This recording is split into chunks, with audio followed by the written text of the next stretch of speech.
और बात करेंगे खबरों की। बिहार से बड़ी खबर सामने आ रही है। महागठबंधन की जन विश्वास रैली, पटना के गांधी मैदान में रैली जारी। राहुल, अखिलेश सहित कई बड़े नेता मौजूद। बोले तेजस्वी यादव, चाचा जी पलट गए, जहां भी रहे खुश रहे। वहीं राहुल गांधी ने कहा, भारत नफरत का देश नहीं है। तो ये बड़ी जानकारी सामने आ रही है। पटना के गांधी मैदान में रैली जो है वो जारी है। वहीं तेजस्वी यादव ने नीतीश कुमार पर हमला बोलते हुए कहा, चाचा जी पलट गए, जहां भी रहे खुश रहे। इसके अलावा कांग्रेस नेता राहुल गांधी ने भी अपना बयान दिया है, जिसमें उन्होंने कहा, भारत नफरत का देश नहीं है। तो महागठबंधन की जन विश्वास रैली जो है वो जारी है। पटना के गांधी मैदान में जो है रैली का आयोजन किया जा रहा है, जहां अखिलेश यादव, कांग्रेस नेता राहुल गांधी और तेजस्वी यादव समेत कई इंडिया अलायंस के जो नेता है वो लोग वहां मौजूद है। और इस दौरान जो है तेजस्वी यादव ने नीतीश कुमार पर जमकर हमला भी बोला है।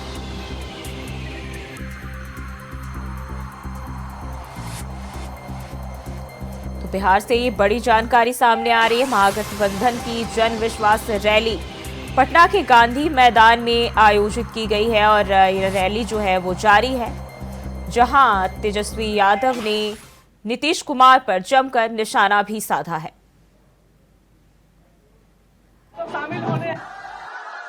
देश में जब भी बदलाव आता है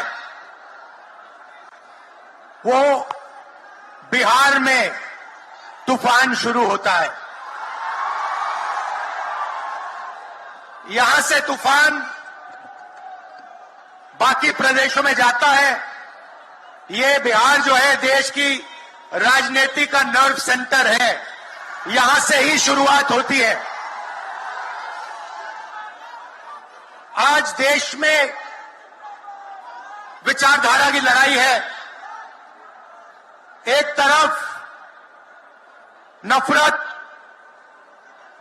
हिंसा, अहंकार और दूसरी तरफ मोहब्बत, भाईचारा और एक दूसरे की इज्जत। जैसे मैंने यात्रा में कहा, अगर आप गठबंधन को समझना चाहते हो, एक लाइन में समझा जा सकता है, नफरत के बाजार में मोहब्बत की दुकान खोलते हैं हम। नारा तो ये होना चाहिए, यूपी और बिहार मिलकर के 80 और 40, 120 हराओ, भाजपा हटाओ। 120 हराओ, भाजपा हटाओ। किसान दुखी है, नौजवान के हाथ में नौकरी नहीं, और 10 साल के उनके कार्यकाल में क्या उपलब्धि है जनता के लिए, ये बड़े सवाल हैं। हमें उम्मीद है यूपी के साथ साथ बिहार भी बदलाव की तरफ चलेगा।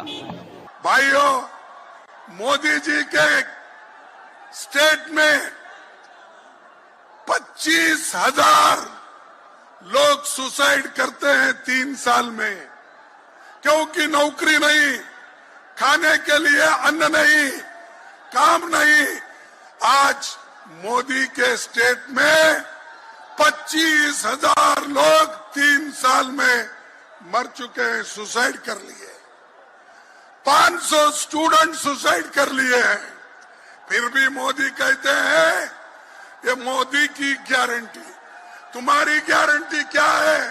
सबको मालूम है, सबको धोखा देना यही गारंटी है आपकी। जहां तक मेरी नजर जा रही है, केवल लोग ही लोग नजर आ रहे, लग रहा है समुद्र हो चुका है। मैदान में तो इतने लाखों लाख, 10 लाख से ज्यादा लोग आ गए, लेकिन सड़कों पर पटना के कई लोग अभी बाहर फंसे हुए हैं। प्रशासन ने रात भर तंग किया, लेकिन फिर भी आप लोगों ने मजबूत इरादे के साथ आप सब लोग यहाँ आए। पटना में, बिहार में पोस्टर लगवाने हैं। नीतीश कुमार जी हमारे आदरणीय हैं, हमारे चाचा हैं, हम उनका आदर करते हैं, सम्मान करते हैं, बुजुर्ग हो गए हैं, लेकिन पोस्टर लगवा रहे कि रोजगार मतलब नीतीश कुमार। ये वही नीतीश कुमार जी हैं जब 2020 में हमने वादा किया था कि 10 लाख सरकारी नौकरी देंगे, तो मुख्यमंत्री जी ने कहा था कहां से आएगा पैसा, अपने बाप के पास से ला करके वेतन बांटेगा, असंभव है। सोचो जो 17 साल में नहीं हुआ, उसी मुख्यमंत्री से उन्हीं के हाथों 17 महीनों में हमने इसी मैदान में लगभग 5 लाख लोगों को सरकारी नौकरी हम लोगों ने दिलवाने का काम किया। बिहार जैसा राज्य एक से एक यहाँ पर वीर, एक से एक सुरमा यहाँ पैदा लिए बिहार में। इसी गांधी मैदान में न जाने कितना बार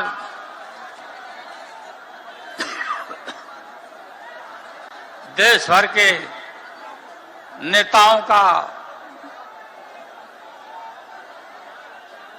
सभा और मीटिंग हुआ और यहीं से देश भर में संदेश गया।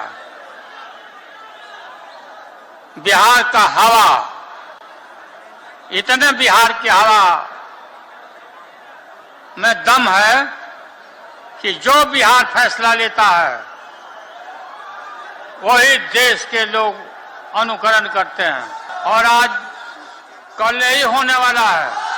अलीगढ़ के थाना जमा क्षेत्र के ग्राम सिकंदरपुर में बिजली बिल जमा करने को लेकर परिवार के लोगों में मारपीट हुई, जिसका वीडियो सोशल मीडिया पर वायरल हो रहा है। बता दें कि इस मारपीट में गर्भवती महिलाओं सहित कई लोगों को गंभीर चोटें भी आई हैं।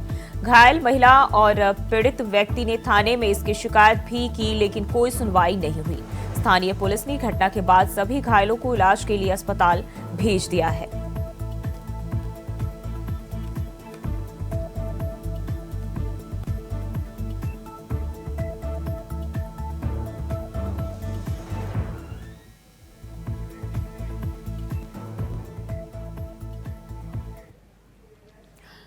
और मुख्यमंत्री योगी आदित्यनाथ ने राजकीय जुबली इंटर कॉलेज के मैदान में विद्यार्थियों को स्मार्टफोन और टैबलेट वितरण कर समारोह को संबोधित किया। कार्यक्रम में 1500 विद्यार्थियों को टैबलेट और 3000 विद्यार्थियों को स्मार्टफोन वितरित किए गए। बता दें कि सीएम ने 15 विद्यार्थियों को टैबलेट और 10 विद्यार्थियों को स्मार्टफोन अपने हाथों से प्रदान किया। वहीं इस दौरान सीएम योगी ने 26 माध्यमिक विद्यालयों में 17.35 करोड़ रुपए के प्रोजेक्ट के अलंकर के कार्यों और 141 माध्यमिक विद्यालयों में 7.58 करोड़ रुपए की लागत से बनने वाले 330 प्रीमियर स्मार्ट क्लासरूम का भी शिलान्यास किया। बता दें कि इंटर कॉलेजों के प्रधानाचार्यों को उन्होंने स्मार्ट क्लास का प्रमाण पत्र भी सौंपा।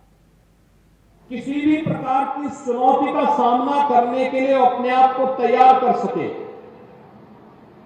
खासतौर पर जो चुनौती हमारे सामने आती है वह चुनौती होती है जैसे इस सदी की सबसे बड़ी महामारी थी कोरोना। कोरोना में स्कूल कॉलेजेस बंद हो गए, ठप हो गए, पठन पाठन बंद सा हो गया।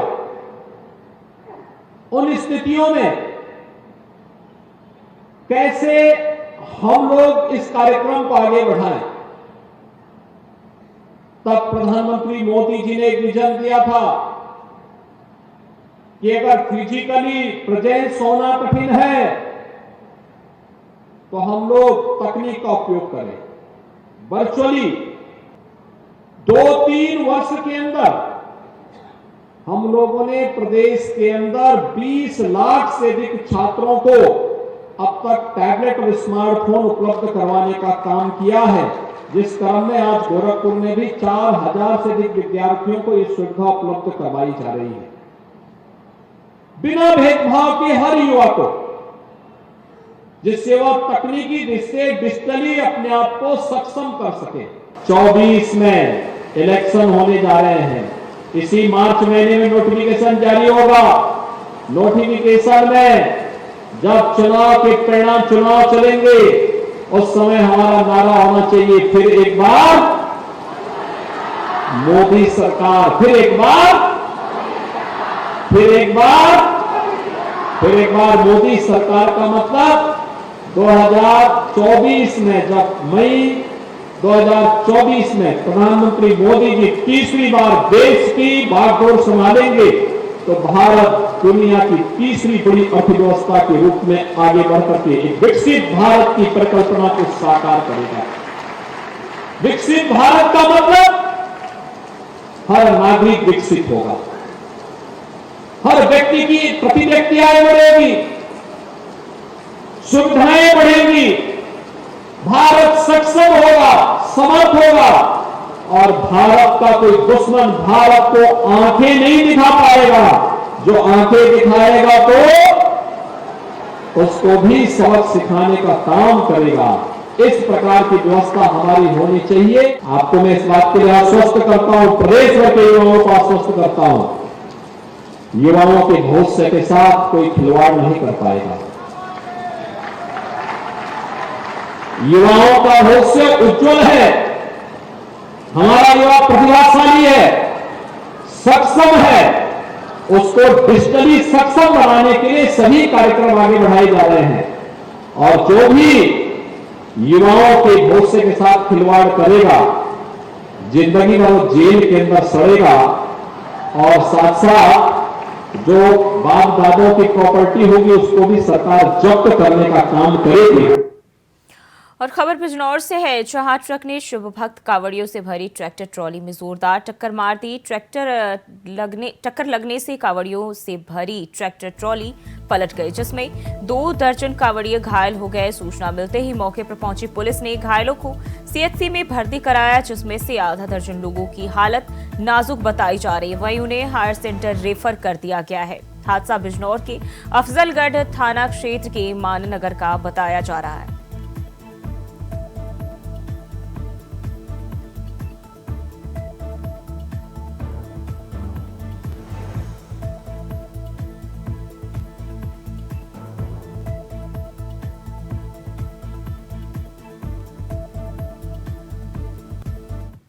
एक ट्रैक्टर ट्राली से जनपद मुरादाबाद भगतपुर के कांवड़िए हरिद्वार के लिए जा रहे थे। पीछे से ये टैंकर ने टक्कर मार दी है, जिससे ट्राली पलट गई थी। 7 लोग घायल है, इसमें 7 को रेफर कर दिया गया, बाकी लोगों को साधारण चोट है, इनका उपचार किया जा रहा है।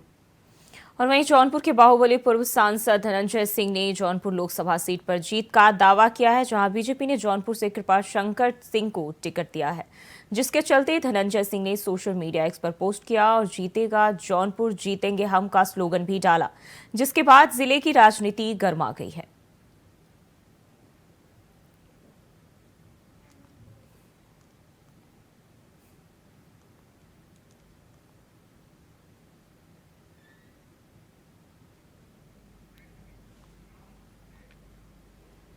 और बढ़ते आगे, ग्रेटर नोएडा के ब्लू सफायर मॉल में एक बड़ा हादसा हो गया, जहां मॉल की छत से ग्रिल गिरने से 2 की मौत हो गई। बता दें कि मॉल के वॉकिंग कॉमन एरिया में ग्रिल गिरने से मलबे की चपेट में आने से 2 लोगों की मौके पर ही मौत हो गई। वहीं मौके पर पहुंची पुलिस ने शवों को कब्जे में लेकर पोस्टमार्टम के लिए भेज दिया है।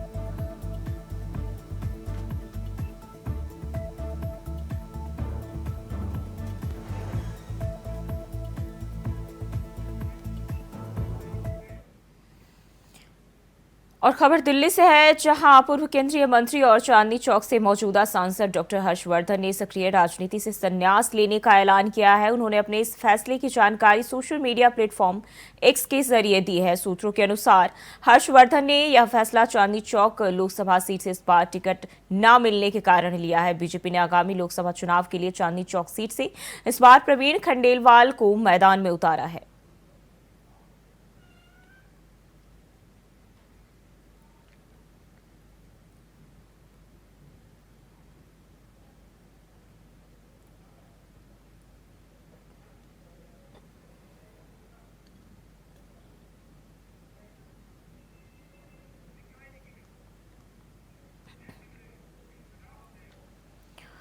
और और रुक करते अगली खबर की ओर। मैनपुरी में सपा सांसद डिंपल यादव के सामने भाजपा से गौरव नंद ने आवेदन किया है, जहां उन्होंने कहा कि भाजपा लोकसभा प्रत्याशी बनती है तो जीत दर्ज कराऊंगा। बता दें कि गौरव ने बीएसपी छोड़ने के बाद बीजेपी का दामन थामा। हालांकि उन्होंने आगे कहा कि मैनपुरी सपा का गढ़ रहा है, लेकिन इस बार प्रधानमंत्री नरेंद्र मोदी और उत्तर प्रदेश के मुख्यमंत्री योगी आदित्यनाथ ने डबल इंजन की सरकार चला दी है और ऐसा नहीं होगा। अगर बीजेपी लोकसभा प्रत्याशी मैनपुरी से बनाती है तो पूरी कोशिश से मैनपुरी सीट जीतकर भारतीय जनता पार्टी को मजबूत करने का काम करूंगा।